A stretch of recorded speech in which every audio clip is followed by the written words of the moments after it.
Hello everyone, welcome back to Pakistani reaction. आज हम जिस वीडियो पे रिएक्ट करने वाले हैं इसकी बहुत रिकमेंडेशन भी आती है और ये बहुत ज्यादा ना आजकल ट्रेंडिंग चल रहा है, वक्फ अमेंडमेंट बिल अपडेट्स। तो इससे रिलेटेड हमने पहले भी जो है एक वीडियो देखी थी, आज कुछ शायद अपडेट्स वगैरह होंगी। ये है कि कुछ लोग इसके सपोर्ट में और कुछ इसके अगेंस्ट जो बिल्कुल, है ना कुछ बता इसका रहे विरोध कर रहे हैं ओपनली और कुछ इसकी फेवर में। मतलब जो लोग इस बिल की फेवर में ना, वो ये कह रहे हैं कि कुछ ग्रुप ऑफ पीपल्स है जिन्होंने वक्फ मतलब उसकी बेस के ऊपर ना कई मतलब लैंड्स पे कब्जा किया हुआ, उनकी ना संपत्ति बहुत ऊपर हुई हुई है। मैं समझ गई हूँ। तो तो इसमें उनको लॉस ही है बिल्कुल, इस तो अमेंडमेंट एक में। ये मौलाना का इंटरव्यू, अब वो उसके बारे में क्या डिटेल मतलब देते बयान कर रहे हैं, हैं। देखते हैं, करते हैं स्टार्ट। डिस्कशन होने वाली है। हमेशा की तरह अमेजिंग एंड तक जुड़े रहिएगा, चैनल को सब्सक्राइब करें।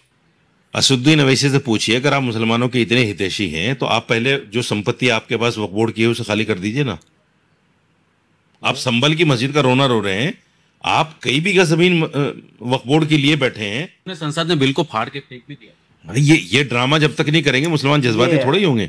उनकी तो एक फोटो ये भी आ रही है, वीडियो आ रही है, आंसू पूछ रहे हैं, हालांकि आंसू नहीं थे, आंख में कुछ चला गया होगा, वो साफ कर रहे हैं। तो लोगों ने उसको नाम दे दिया कि ये मुस्लिम कौम के सच्चे हमदर्द, और इनकी आंखों में आंसू आ गए, ये रोने लगे जब बिल पास हुआ। अरे भाई, करोड़ों रुपए का गफला करके आप बैठे हो, अरबों रुपए की जमीन आप लेके बैठे हो और आपकी आंखों में आंसू आ गए। जिस वक्त आप वक्फ की संपत्ति को दबाने के लिए काम कर रहे थे, उस वक्त आपका दिल नहीं रोया कि ये गरीबों का, यतीमों का, मिस्कीनों का, अपाहजों का हक है जिसको मैं दबा रहा हूं? जब आपका दिल नहीं रोया, जब आपकी आंख नहीं रोई, आज रो रहे हो जब वो संपत्ति आपसे वापस ली जाएगी। असदुद्दीन अवैसी सामने आए, मौलाना महमूद मदनी सामने आए, मौलाना अरशद मदनी सामने आए, फजलुर रहमान मुजद्दिदी जो पर्सनल बोर्ड के जनरल सेक्रेटरी हैं वो सामने आए, जिनके पास करोड़ों रुपए की, अरबों रुपए की जमीन है राजस्थान के अंदर वक्फ बोर्ड की। वो सामने आकर बोले कि भाई ये जमीन हमारे पास वक्फ संपत्ति है, हम इसका किराया आज के सर्किट रेट के हिसाब से देना शुरू कर रहे हैं। आज से करें शुरू, अगर हिम्मत है। लोगों को सड़कों पर निकालकर क्या आप लोगों की हत्या कराना चाहते हैं? क्या आप लोगों को जानबूझकर उकसाना चाहते हैं कि वो बेचारे अनपढ़ लोग जिनको वक्फ की समझ नहीं है, जिनको वक्फ अमेंडमेंट की समझ नहीं है, जिनको सिर्फ आपने दीन के नाम पर उकसा दिया? और मुसलमान को हर आदमी अपनी जागीर समझता है, अपनी लौंडी समझता है, वो जैसे चाहता है इस्तेमाल करता है, और हम इस्तेमाल होते हैं मामूली से फायदे के लिए, थोड़े बहुत फायदे के लिए। तो सबसे पहले तो मुसलमानों को अपना रहनुमा चुनना पड़ेगा। और ये जो रहनुमा बने फिर रहे हैं ना, इनकी जो कलई इस बिल ने खोली है कि करोड़ों अरबों की संपत्ति लिए बैठे हैं, ये भी मुसलमान को समझना पड़ेगा कि हम इनके पीछे चलें, बात तो ठीक या हम इनसे हटकर किसी आदमी को अपना नेता माने, अपना रहनुमा माने, और उसके पीछे चलकर आगे आने वाले अपनी नस्लों को कम से कम इस बुराई से, इस गलती से बचा लें। वक्फ संशोधन बिल राज्यसभा और लोकसभा में पास होने के बाद राष्ट्रपति द्रौपदी मुर्मू की भी इस पे मुहर लग चुकी है। इसको लेकर जगह जगह विरोध प्रदर्शन देखने को मिल रहा है। वहीं बीजेपी इसको अपनी उपलब्धि बता रही है। इसी पर हमारे साथ बात करने के लिए मौलाना साजिद रशीदी साहब हैं, जो विस्तार से इनसे बात करेंगे कि आखिर वक्फ को लेकर के एक धड़ा जो है वो इसको सपोर्ट कर रहा है, दूसरा बहुत तगड़े तरीके से इसका विरोध कर रहा है। सर, स्वागत है आपका यूथ मीडिया टीवी पे। बहुत शुक्रिया। कैसे देख रहे हैं सर जो नया संशोधन हुआ वक्फ के अंदर? देखिए, जितनी भी सरकारें रही हैं उन्होंने अपने तरीके से वक्फ बिल में संशोधन किया है। सवाल यह है कि जिन सरकारों को हम अच्छा मानते थे, अपना हितैषी मानते थे, उन सरकारों ने जब इसमें संशोधन किया तो लोगों ने बड़ी तालियां बजाई कि साहब ये तो बहुत अच्छा हो गया। लेकिन दिक्कत की बात यह है कि 1995 का संशोधन आने के बाद संशोधन लटका रहा और 2013 में जाके उसका इंप्लीमेंट हुआ। 2013 में, यानी ये समझिए कि 13 और 5 18 साल के बाद। ये हमारी वो सरकारें हैं जो हमारी हितैषी थी।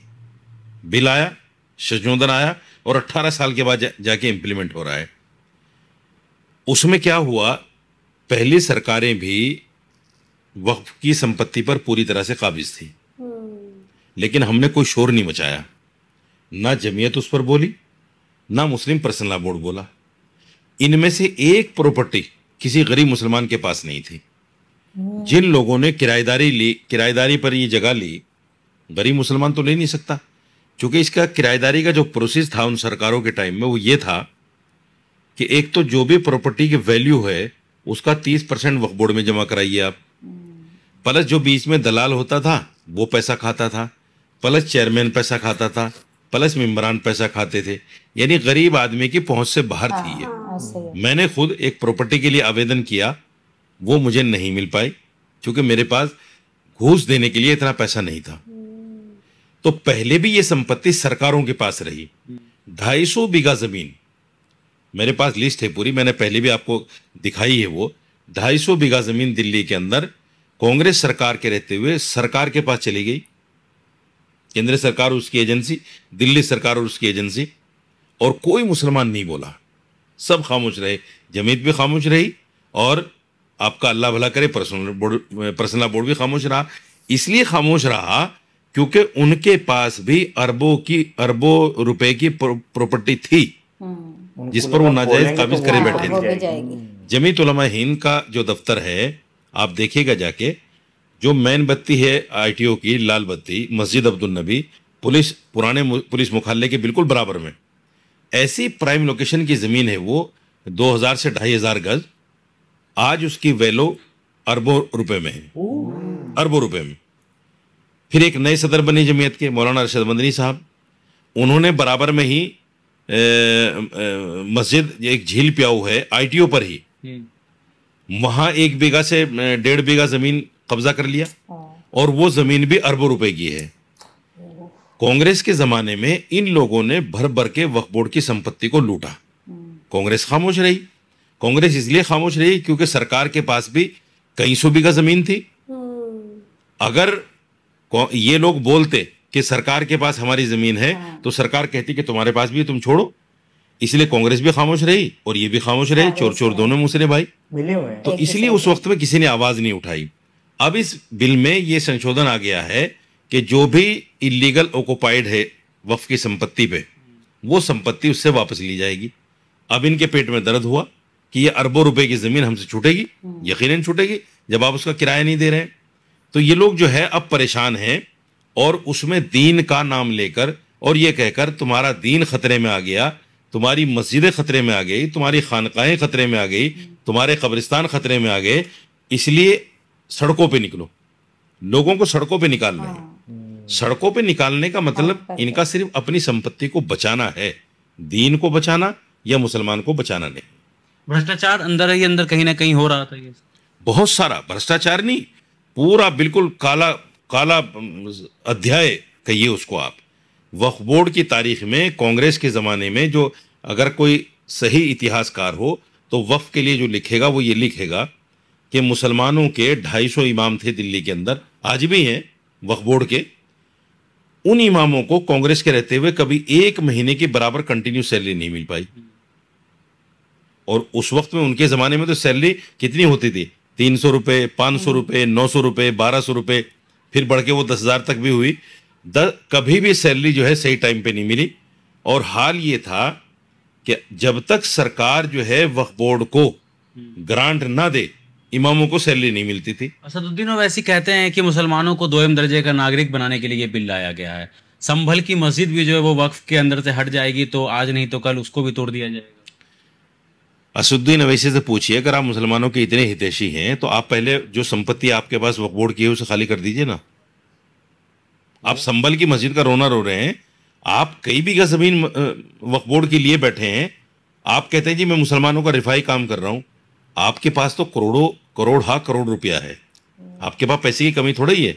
आप वक्फ की संपत्ति को वक्फ बोर्ड को दे दीजिए और दूसरी जगह खरीद कर जो है ये जगह चला लीजिए अपनी, या फिर कम से कम उसका किराया तो दीजिए। आप तो किराया भी नहीं दे रहे हैं उसका और संपत्ति को छोड़ भी नहीं रहे हैं। आप संभल की बात क्यों कर रहे हैं? पहले अपनी बात कीजिए ना, पहले आप अपने घर से शुरुआत कीजिए। अच्छे काम की शुरुआत पहले अपने घर से करनी चाहिए।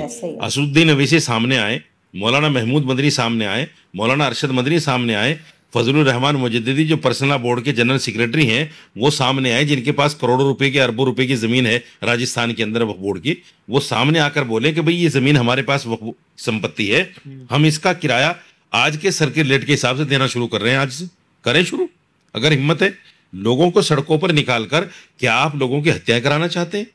क्या आप लोगों को जानबूझकर उकसाना चाहते हैं कि वो बेचारे अनपढ़ लोग जो जिनको वक्फ की समझ नहीं है, जिनको वक्फ अमेंडमेंट की समझ नहीं है, जिनको सिर्फ आपने दीन के नाम पर उकसा दिया, जब वो सड़कों पर आएंगे तो यकीनी तौर पर उनसे कुछ गलतियां होंगी। उन गलतियों का खमियाजा उनको या तो मौत के उसमें मिलेगा, या जेल के उसमें मिलेगा, या तो वो जेल जाएंगे या मरेंगे।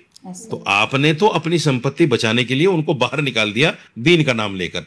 तो अगर आप सच्चे हैं, ईमानदार हैं, मुखलिस हैं मुस्लिम कौम के लिए, सबसे पहले अपनी संपत्ति वापस कीजिए वक्फ बोर्ड को, और फिर कहिए कि देखो जी हमने कर दिया, अब सरकार भी वापस करे।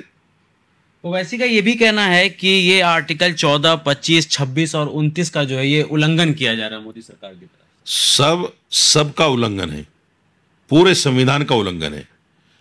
हमारा तो ओवैसी से सिर्फ एक सवाल है, आपके पास जो संपत्ति है आप वापस क्यों नहीं करना चाहते उनको? तो उन्होंने संसद में बिल को फाड़ के फेंक भी दिया। ये ड्रामा जब तक नहीं करेंगे मुसलमान जज्बाती थोड़े ही होंगे।